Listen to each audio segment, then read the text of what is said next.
The fluorescent lights hummed softly in the pristine laboratory of Seoul Advanced Research Institute. White walls and polished steel surfaces reflected the glow of multiple holographic displays, creating an almost ethereal atmosphere. At the center of it all, Dr. Han Ji-woo's dark eyes sparkled with excitement as she manipulated the three-dimensional data streams floating before her. The room was packed with researchers, their lab coats crisp and their faces showing a mix of exhaustion and hope. They had worked tirelessly for months, and now something extraordinary was happening right before their eyes. "The numbers don't lie," Ji-woo said quietly, her voice steady despite her racing heart. She zoomed in on a particular section of the quantum field display, where waves of energy danced in perfect harmony. "Look at how the particles interact. It's beautiful." Dr. Kim Ta-min stepped closer, his round glasses reflecting the blue light of the hologram. He had been working alongside Ji-woo for the past 5 years, and even he was amazed by what they were seeing. "The field responses are completely different from anything in our previous tests," he observed, reaching up to adjust one of the measurement parameters. The team had started their research with a simple question: why did traditional faster-than-light travel require such enormous amounts of energy? Every spacefaring species in the known galaxy used massive engines and power sources to tear holes in spacetime. It was inefficient, dangerous, and limited to only the wealthiest civilizations. Ji-woo pulled up another display, showing their latest simulation results. "Space isn't just an empty canvas we need to force our way through," she explained to the gathered researchers. "It's more like a piece of paper. Everyone else tries to punch through it, but we found a way to simply fold it." The quantum fold drive was unlike anything humanity had created before. Instead of fighting against the natural laws of physics, it worked with them.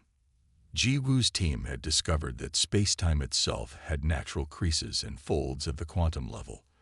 Their drive simply identified these patterns and enhanced them, creating a pathway through space that required minimal energy. "Ready for the live test?" Ta-min asked, his fingers hovering over the control panel. The unmanned probe they had built sat in a testing chamber several floors below, equipped with their revolutionary drive. Ji-woo nodded, but before she could speak, one of their junior researchers burst into the room. "Dr. Han, we're picking up signals from the outer system. 3 alien observation posts have just changed their alert status." The team had known they were being watched. Earth's solar system had been under observation since humanity first achieved spaceflight. Most alien species viewed humans as promising but primitive, still centuries away from true faster-than-light travel. "Let them watch," Ji-woo said with a small smile. "Begin countdown sequence." The laboratory's atmosphere grew tense as Ta-min initiated the startup procedure. Screens showed the probe's systems coming online one by one, its new drive humming to life, with barely a fraction of the power used by conventional alien FTL engines. "Drive at 20%, 40%, 60%.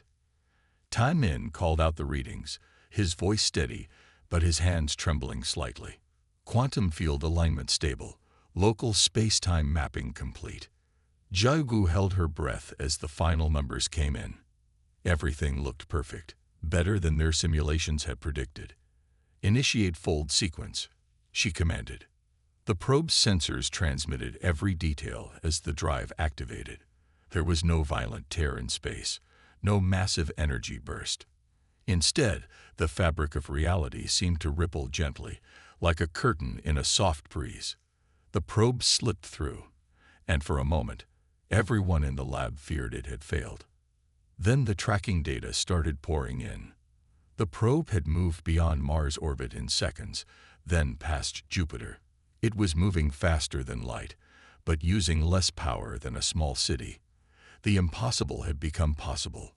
Around the solar system, alien observation posts scrambled to make sense of what their sensors were telling them. They detected no standard FTL signatures, no massive energy discharge, nothing that fit their understanding of faster-than-light travel.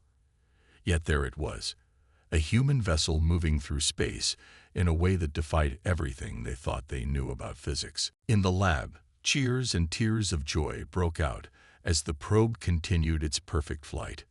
Jiwoo felt Tunmin's hand on her shoulder, squeezing gently in congratulation. They had done it. Humanity had not only achieved faster than light travel, but they had discovered a completely new way to move through space. "Send the signal," Jiwoo said, her voice thick with emotion. "Bring it home." The probe responded instantly, folding space once more to return to its starting position. The entire test had covered billions of kilometers, and it had used less energy than a traditional chemical rocket launch. As celebration erupted around her, Jiwoo stared at the final data readings. She knew that everything was about to change.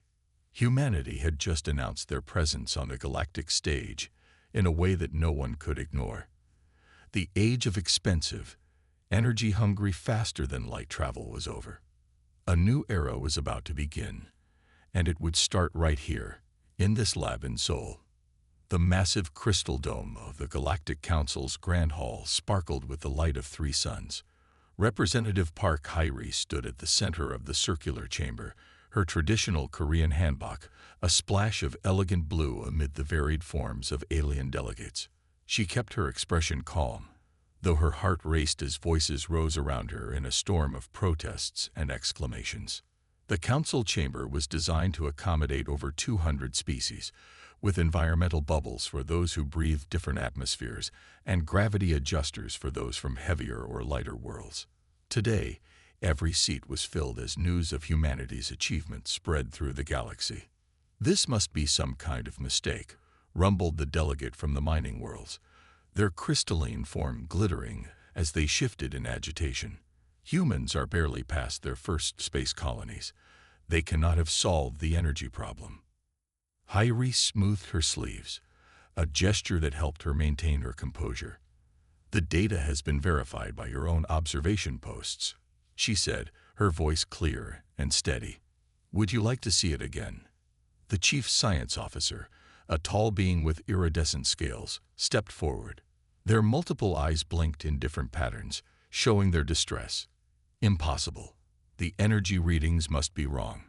No civilization at their level could achieve such advancement. It breaks every known law of physics." Murmurs of agreement rippled through the chamber. Hae-ri noticed how the older species, those who had held power for thousands of years, seemed the most upset. The younger races watched with obvious interest, some even leaning forward in their seats. "If I may," Hae-ri said, gesturing to the central holographic projector.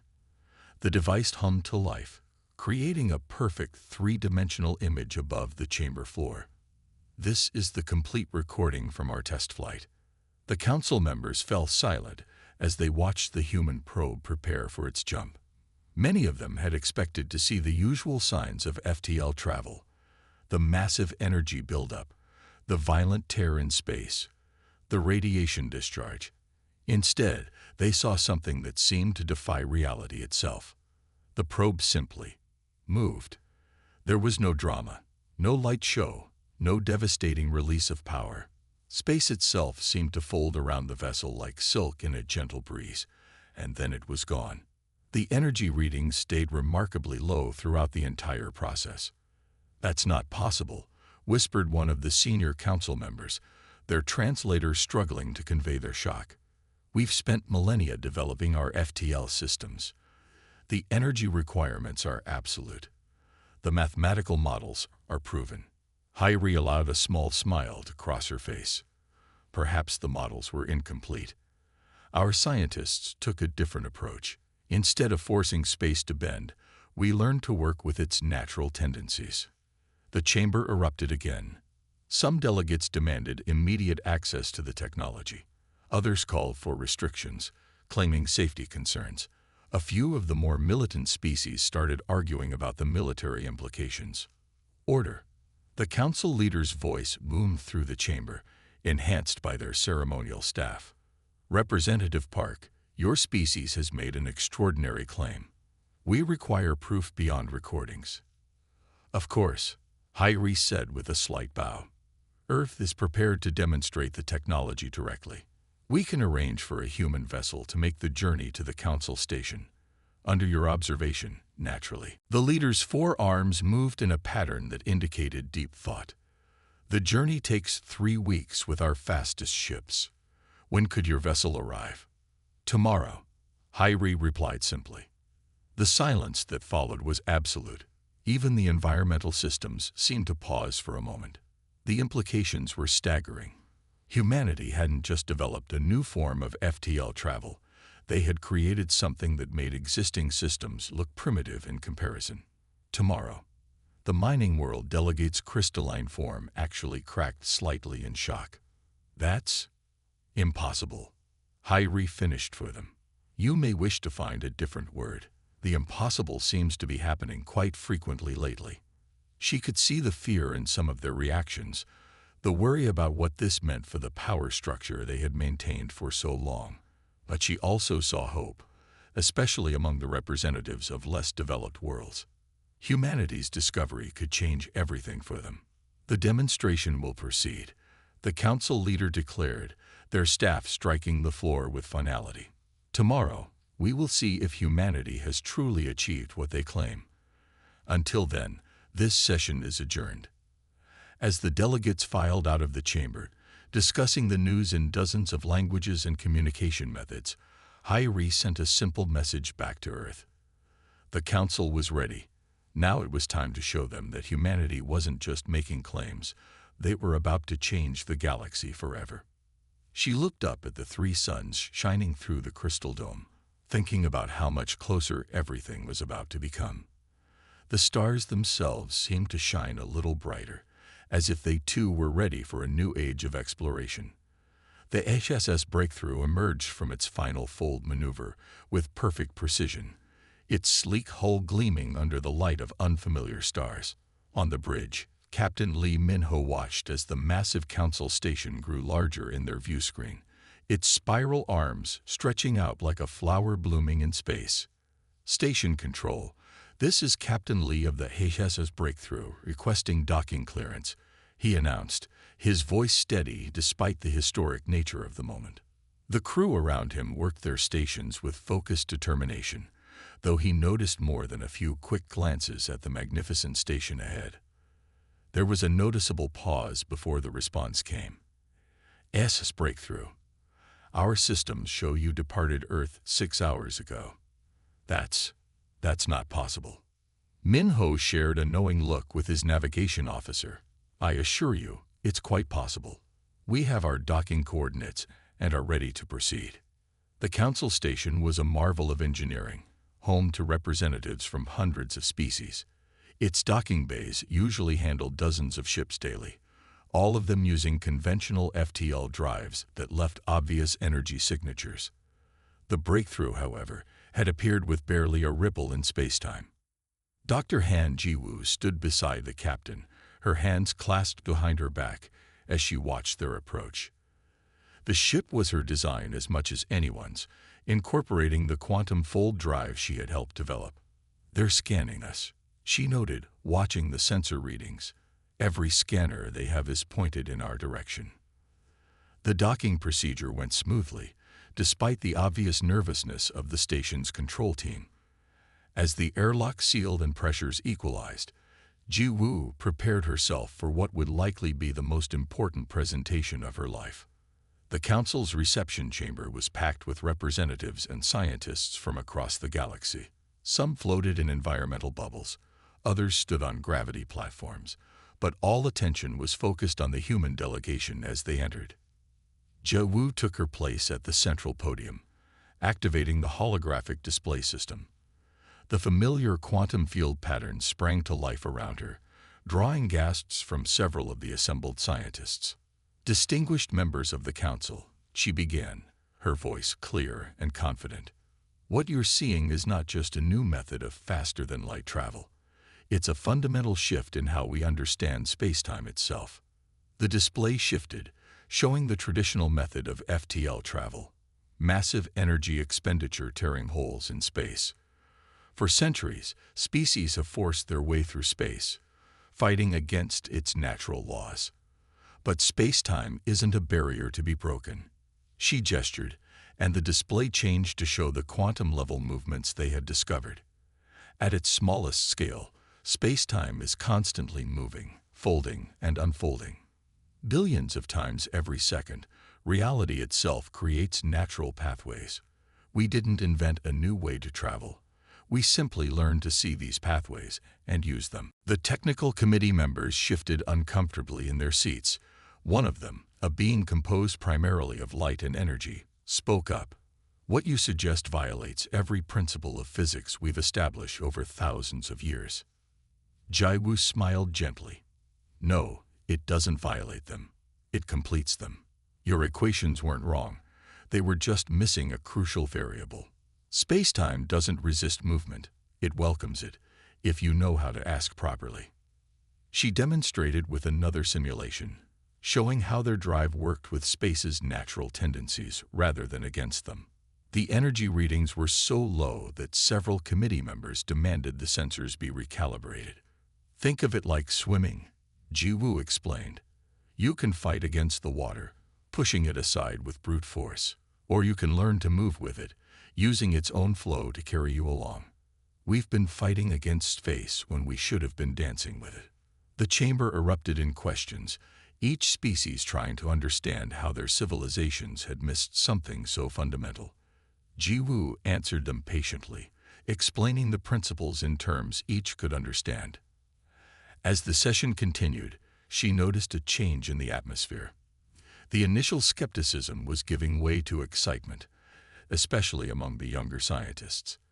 They could see the possibilities this opened up, not just for travel, but for their understanding of the universe itself. Captain Minho, standing at the back of the chamber, watched with pride as Jiwoo handled every question with grace and clarity. Their journey here had taken just 6 hours, but it had opened the door to a future where no part of the galaxy would be too far to reach. The technical committee's leader finally raised their hand for silence. Dr. Han, what you've shown us today will require significant review and testing, but I believe I speak for many when I say that humanity has given us much to think about. Jiwoo nodded respectfully, knowing that this was just the beginning. They had brought more than just a new technology to the Council. They had brought a new way of seeing the universe itself. And that, perhaps, was the greatest breakthrough of all. The private meeting chamber deep within the Council station's restricted sector buzzed with tension. Behind sealed doors and active security fields, representatives of the 12 oldest spacefaring civilizations gathered in what they called an emergency session. Their environmental bubbles and gravity platforms clustered close together, creating an intimate circle of power and privilege. Elder Ricks of the Silver Worlds leaned forward, their metallic skin reflecting the soft lighting. These humans must be contained. They have no understanding of the dangers they're playing with, no appreciation for the proper order of technological development. Around the circle, heads and various sensory organs nodded in agreement. These species had ruled space for thousands of years, carefully controlling the spread of advanced technology. Now humans had bypassed centuries of gradual progress. Their drive system has not been properly tested, declared another elder, their translator struggling to convey their agitation. No long-term studies, no safety protocols. They could tear the fabric of space itself. But everyone in the room knew the real fear wasn't about safety. Humanity's quantum fold drive threatened something far more precious, their control over faster-than-light travel. The massive infrastructure needed for traditional FTL systems had kept younger species dependent on the older ones for centuries. Meanwhile, in a brightly lit laboratory several levels below, Dr. Kim Ta-min spread out holographic diagrams for a very different audience. Representatives from 15 developing species crowded around him, their eyes and various sensory organs fixed on the display with obvious excitement. The principles are actually quite simple, Ta-min explained, adjusting his glasses. Your current ships can be modified to use our drive system. The power requirements are minimal compared to traditional methods. A young scientist from a world that had barely achieved spaceflight raised their hand. But the older species say it's dangerous. That we need centuries of preparation before attempting FTL travel. Tai Min smiled gently. Tell me, does a child need to learn to crawl for 10 years before they can walk? Sometimes, a better way of doing things makes the traditional path unnecessary. He brought up new diagrams showing the modification process. These species might not have the massive shipyards and power plants of the older civilizations, but they had something just as valuable: fresh perspectives and eager minds. Back in the private chamber, the coalition of elder species was drafting legislation. We must establish strict testing requirements, one insisted. Safety reviews that could take decades to complete. It's for their own protection. Of course. Of course, others echoed, but their tones carried different meanings. They all understood that bureaucracy could be a weapon as effective as any warship. What they didn't know was that their carefully controlled meeting wasn't as private as they thought. Recording devices, placed by younger species tired of being held back, captured every word of their true concerns. In the lab, Tai Min was showing another group how the quantum fold drive interfaced with standard ship systems. A representative from a desert world raised an important point. The elder species control all major trade routes. They could restrict resources, prevent us from building these drives. They could try, Tai Min acknowledged. But the materials needed for our drive are common. The power systems are simple. What matters most is understanding the principles, and those can't be restricted. He brought up a new display showing the quantum field patterns. Look at how space naturally folds. It's been doing this since the beginning of time. We didn't invent anything new. We just finally noticed what was always there. The excitement in the room was palpable. Species that had been told they were centuries away from true space travel were seeing a new future open before them. Their ships might be smaller and less impressive than the massive vessels of the elder species, but soon they would fly just as far. Word spread quickly through the station's lower levels. While the coalition of elders plotted restrictions and regulations, the younger species were already sharing ideas and forming their own alliances. They saw in humanity's achievement something the older civilizations had forgotten: the joy of discovery, the thrill of breaking free from artificial limitations. Tai Min worked late into the night, answering questions and helping different species adapt the drive concepts to their own technologies. He knew the elder species would try to stop this, but he also knew it was too late. Knowledge, once shared, couldn't be contained. As he walked back to his quarters, passing through the station's grand observation deck, he paused to look at the stars. They seemed closer now, more accessible. The universe was about to change, not through the careful control of ancient civilizations, but through the shared dreams of those who had been told to wait their turn. Tomorrow would bring more challenges, more attempts to slow the spread of this technology. But tonight, in labs and workshops across the station, a new future was already taking shape. The stars were waiting, and now everyone could reach them. The collaborative laboratory on Council Station's science deck had changed dramatically over the past month. What started as a simple human research space now hosted scientists from 20 different species, their various environmental systems creating a symphony of soft hums and gentle clicks. Dr. Han Jiwoo stood at the central workstation, surrounded by floating displays showing ship schematics from across the galaxy. Beside her, a scientist from the water worlds adjusted their aquatic breathing apparatus while studying the data through compound eyes. Look at this. Jiwoo pointed to a particular energy pattern. Every ship, regardless of design, creates these same quantum ripples. It's like they're already trying to use the natural folds in space, but the old drives are too crude to detect them. The team had made an extraordinary discovery. The principles behind the quantum fold drive weren't just compatible with existing ships, they could revolutionize them. A young engineer from a low-gravity world floated nearby, their tail twitching with excitement as they pulled up the test results. "We modified a standard cargo ship yesterday," they said, their translator conveying their enthusiasm. Power consumption dropped to almost nothing compared to the old system. The captain couldn't believe the readings. Jiwoo nodded, remembering the cargo captain's stunned expression. The ship had been scheduled for decommissioning, its elderly drive system too expensive to maintain. Now it could fly faster and farther than the newest vessels of the elder species. The lab had become more than just a research center. It was a symbol of cooperation. Species that had never worked together were sharing ideas, combining their unique perspectives to improve the technology even further. A scientist with crystalline skin worked alongside one made mostly of gas, their differences forgotten in the excitement of discovery. The fold patterns show up everywhere, Zhu Wu explained to a group of new arrivals. She brought up a three-dimensional map of local space. See these natural lines. They're like currents in an ocean, flowing through space itself. Old drives punch through them, but we can slip right into the flow. One of the senior researchers, their ancient species known for careful deliberation, raised an appendage. But the energy savings, they violate everything we know about space travel. The calculations say it's impossible. Jai Wu smiled, having heard this concern many times before. She pulled up the latest test data.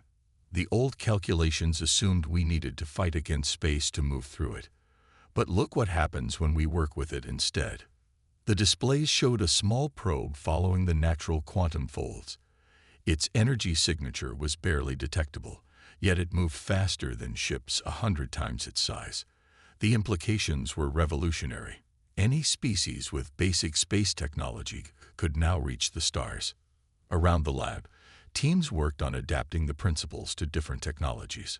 Some focused on improving existing drives, while others designed completely new systems based on human insights. The excitement was infectious, spreading through the station as more species joined the effort.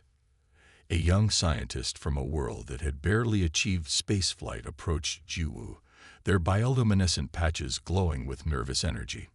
"My people, we could never afford the old drive systems, but we could build this." Jai Wu placed a gentle hand on their shoulder, careful of their delicate exoskeleton. "That's exactly why we're sharing this knowledge.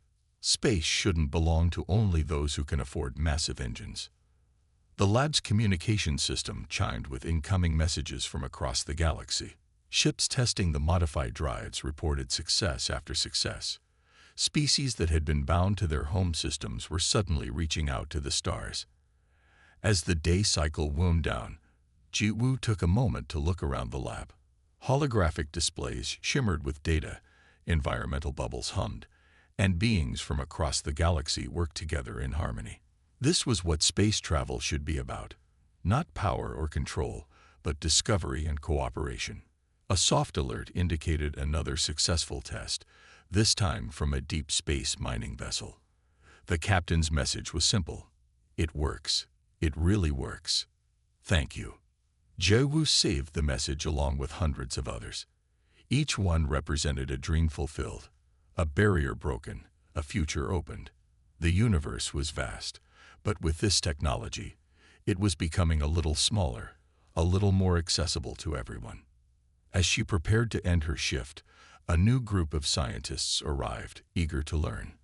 The work would continue through the night, as it had for weeks now. The paradigm wasn't just shifting. It had already shifted. There was no going back to the old ways, not when the new path forward was so clear. The stars beckoned, and now everyone could answer their call. The Grand Council chamber felt heavy with anticipation as hundreds of delegates settled into their positions. Representative Park Hyrie sat calmly in the human section, watching as the coalition of elder species prepared to present their proposal. The artificial sunlight streaming through the crystal dome seemed dimmer today, as if sensing the gravity of the moment. The council leaders struck their ceremonial staff against the floor, bringing the chamber to order. "We will now hear the coalition's proposal regarding safety protocols for faster-than-light travel systems." A tall, elegant being from one of the oldest spacefaring races glided to the center platform.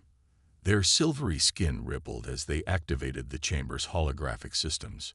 "Honored members, we present these regulations out of deep concern for the safety of all space-traveling species." Hyrie noticed how carefully they avoided mentioning Earth or humans directly.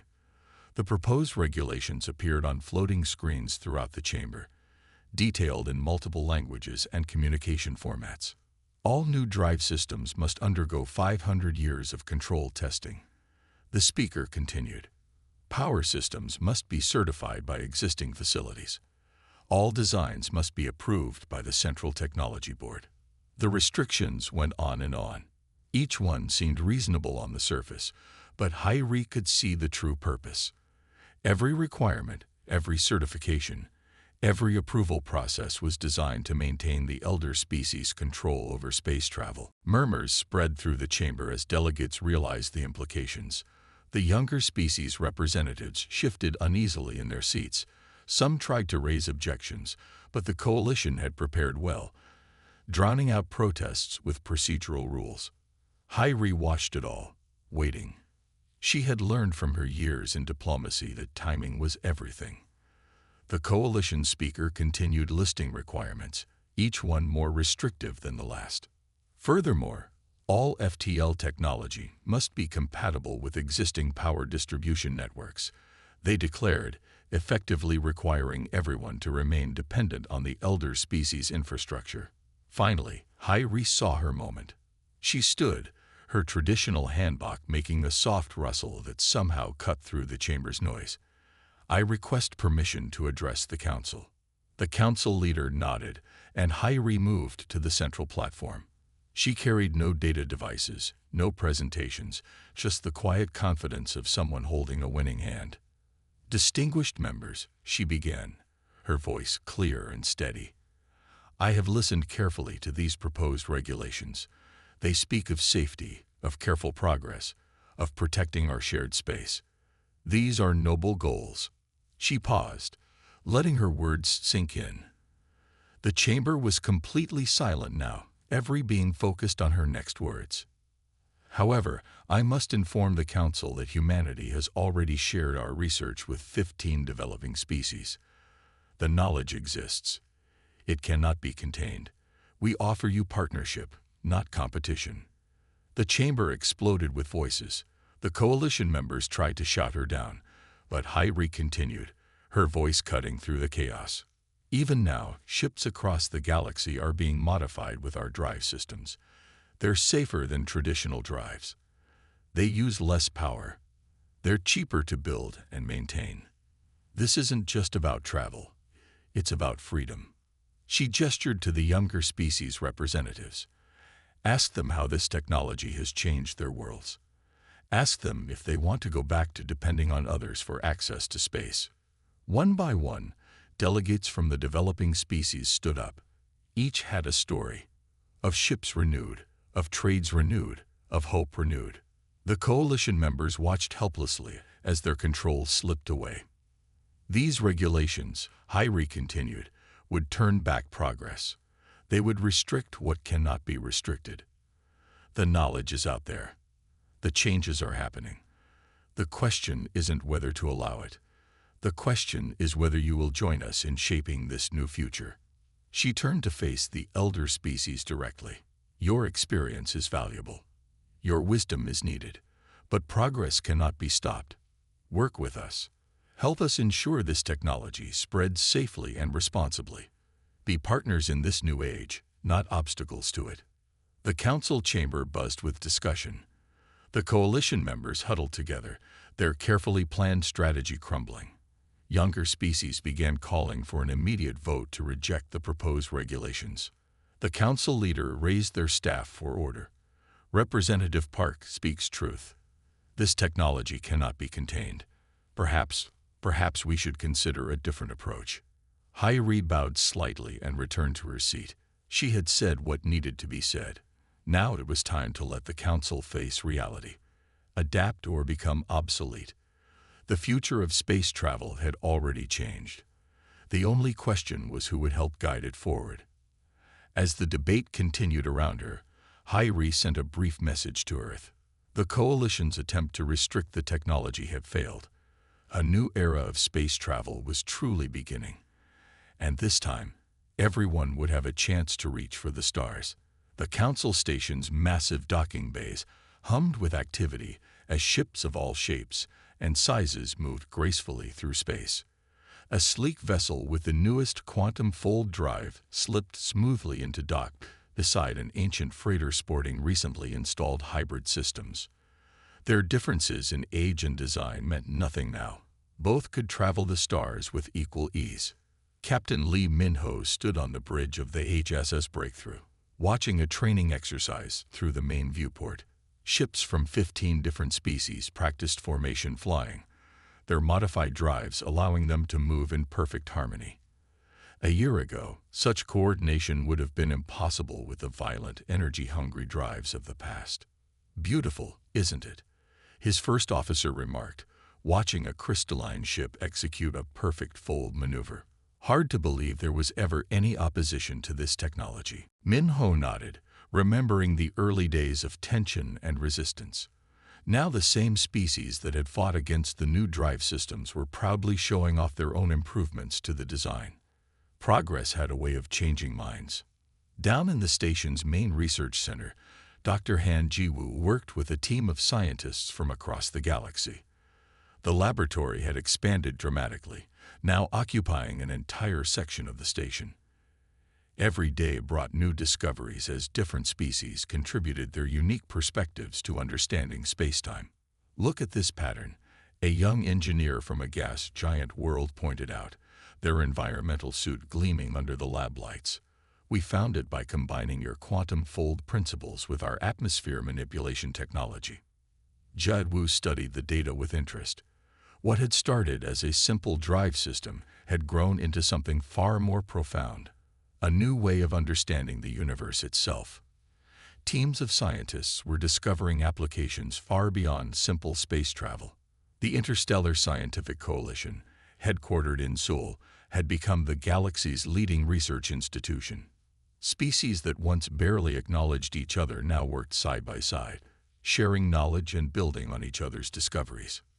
"We're receiving another application for membership," Ji-woo's assistant announced. "A species from the Outer Rim. They just achieved spaceflight last month using a modified fold drive." Jadwoo smiled, remembering how different things had been just a year ago.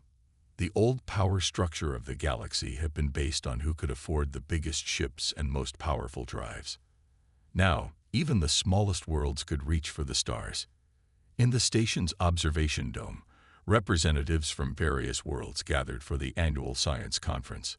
The theme this year was Unity Through Understanding, a recognition of how shared knowledge had brought the galaxy's species closer together. Dr. Kim Ta-min, now head of the Coalition's Education Division, prepared to address the gathered delegates. The faces looking back at him represented the full diversity of galactic life, from energy beings to silicon-based life forms, all united by their desire to learn and explore. "The quantum fold principles taught us more than just how to travel faster," he began. "They showed us that the universe itself encourages cooperation. When we work with nature instead of against it, when we share knowledge instead of hoarding it, we all move forward together." Outside the station, ships continued their elegant dance through space. The violent tears and energy bursts of old-style FTL drives were becoming rare sights. Instead, vessels slipped smoothly between the stars, following the natural flows of spacetime that had always been there, waiting to be discovered. Back on the Breakthrough's bridge, Captain Min-ho received a request for assistance from a newly spacefaring species. Their first interstellar ship needed guidance on using their fold drive. A year ago, such a request would have gone to one of the elder species, probably to be denied or delayed. Now it was just another opportunity to share knowledge. "Plot an intercept course," he ordered. "Let's show them how it's done." As his ship moved smoothly into position, Min-ho reflected on how much had changed. Humanity hadn't set out to revolutionize the galaxy. They had simply found a better way to do something and chosen to share it freely. That choice had changed everything.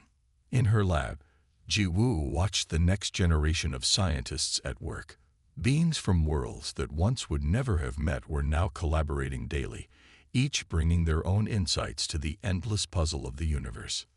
The future stretched out before them like the star-filled space beyond the station's walls, vast, full of possibilities, and now truly open to everyone. The age of restricted knowledge and controlled progress was over. A new dawn had truly arrived, not just for humanity, but for all species who looked up at the stars and dreamed of reaching them.